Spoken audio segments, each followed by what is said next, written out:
My name is Barb Sackel, and I'm doing a video today on the perfect 1/4 inch seam allowance. Again, today's video is being sponsored by QuiltWoman.com. I like to use a 1/4 inch seam allowance that is a bit on the scant side. That means 2 to 3 threads less than normal.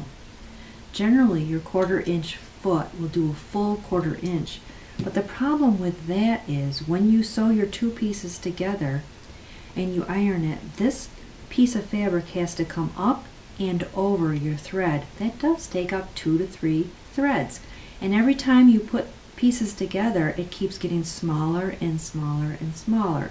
So we need to compensate for that. The way to compensate is to do a scant 1/4 inch seam allowance. Now, how I would recommend setting your machine up for that is take two pieces of fabric.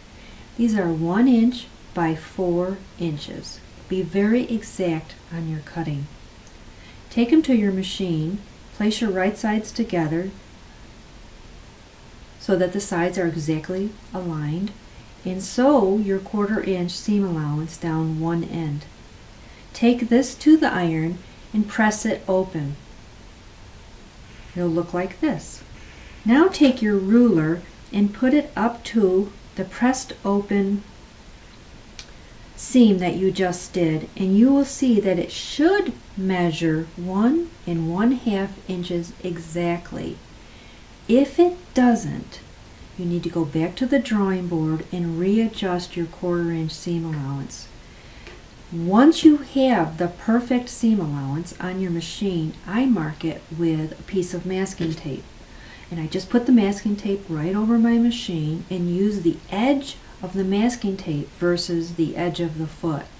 If this helps, you can keep trying different places with the masking tape and then just keep making your 1 inch by 4 inch practice pieces until you come up with the perfect 1/4 inch seam allowance. Thank you for joining me today.